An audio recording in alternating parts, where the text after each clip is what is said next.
종합제 TV 시청자 여러분, 5월 8일 밤 9시를 넘었습니다. 지난 7일, 8일, 그러니까 어제 오늘 사이에 김정은이가 또 중국으로 가서 요령성 대련에서 시진핑 중국 국가주석과 회담을 했다고 관영신화 통신이 방금 전에 보도를 했습니다. 3월 말에 김정은이가 북경을 방문해서 시진핑 주석과 첫 회담을 가진 지 불과 40여일 만에 또 갔습니다. 시 주석과 김은 회담 환영 만찬, 산보 그리고 오찬을 함께 했다고 전했습니다. 1박 2일 동안 같이 있었다는 이야기죠. 그러면서 중대 문제에 대해서 전면적으로 깊은 의견 교환을 했다. 먼저 김정은이가 한 말을 소개를 했습니다. 한반도 비핵화는 북한의 시종 일관된 명확한 입장이다. 이건 거짓말이죠. 그러면 왜 핵무장을 했습니까? 비핵화를 한다면서. 그러면서 또 조건을 이렇게 달았습니다. 유관 방면이, 유관 국가라는 뜻이겠죠. 유관 방면이 북한에 대한 적대적 정책과 안전 위협을 제거한다면은 북한은 핵을 보유할 필요가 없고 비핵화를 실현할 수 있다고 주장했다. 여러 번 하던 이야기입니다. 적대적 정책 그리고 안전 위협을 제거하라는 것은 누가 봐도 주한미군 철수하고 핵우산 철거하고 그리고 한미동맹 해체하라. 또 더 나가서 한국의 국가보안법을 폐지하라. 국정원은 이미 무력화되었으니까. 이런 등등의 요구를 포함한 말입니다. 이게.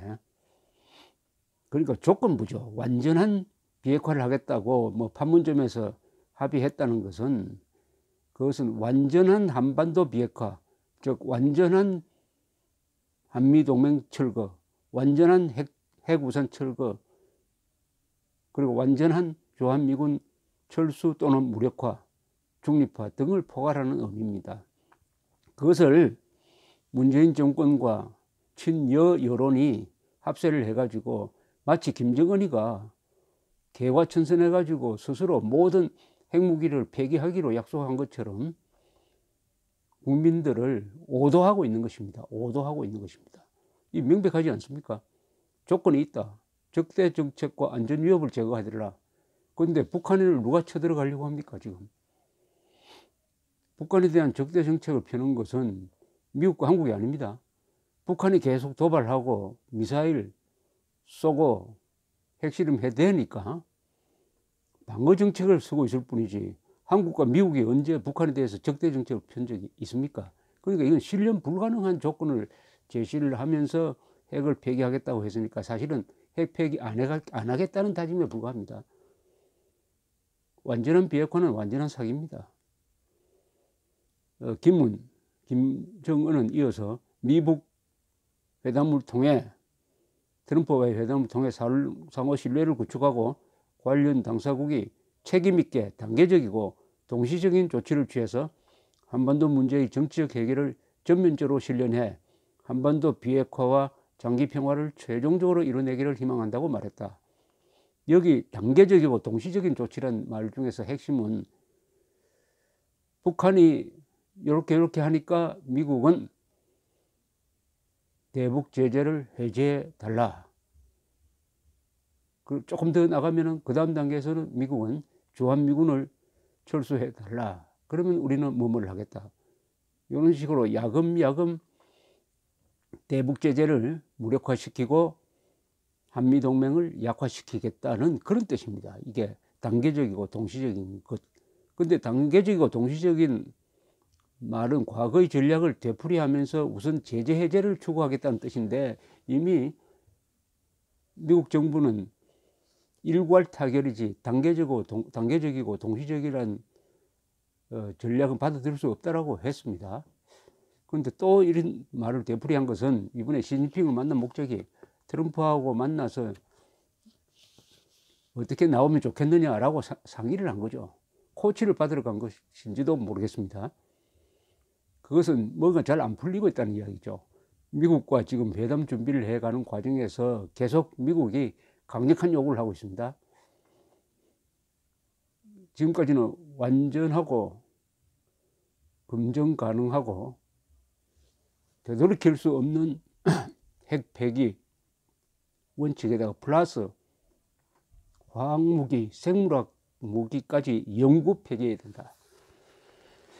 영구적으로 폐기해야 된다 하는 조건을 더 격상을 시켜서 좋아오니까 김정은이는 시진핑을 만나가지고 이 전략을 협의하고 있는 것으로 보입니다. 시진핑한테 미국에 잘 이야기를 해달라고 하든지 아니면 시진핑과 손잡고 미국에 맞서자고 했든지 뭐 이런 전략을 논의한 것으로 보입니다.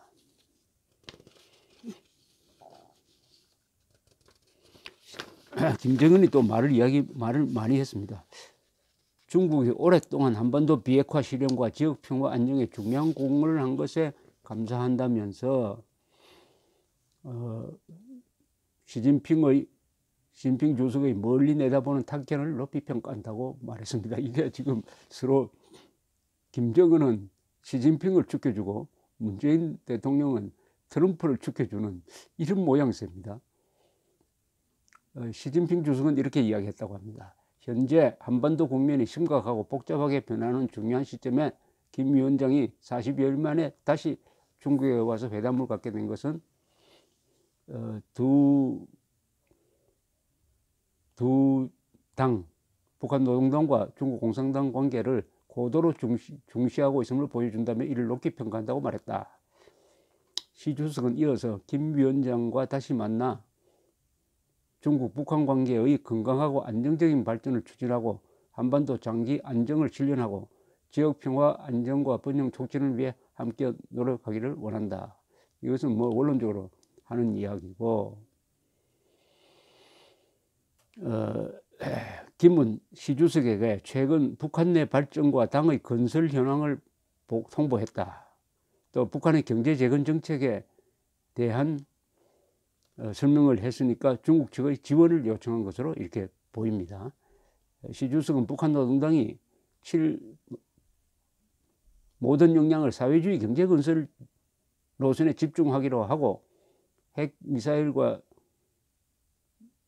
실험과 미사일 발사를 중단하고 북부 핵 실험장을 폐기한다고 선언한 것은 높게 평가한다. 즉 김 위원장이 경제 발전과 민생 개선을 중시한다는 의지를 보여준 것이다. 이렇게 화답을 했답니다. 이를 높게 평가를 했다고 하니까 이 말 속에는 우리가 도와주겠다, 즉 대북 제재 해제해 주겠다는 뜻이 포함되어 있는 것으로 보입니다.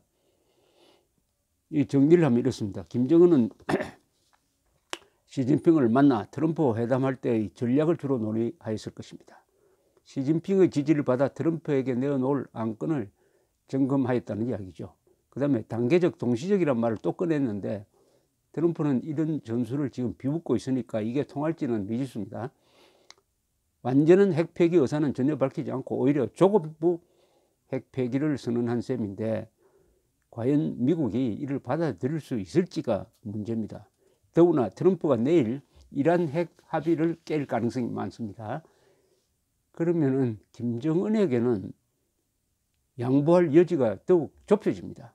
계속 오바마, 부시가 잘못해가지고 김정은의 문제를 이렇게 키웠다라고 비판하는 트럼프가 이란 합의까지 깬 마당에 김정은에게 또 양보를 해가지고 검증이 불가능한 그런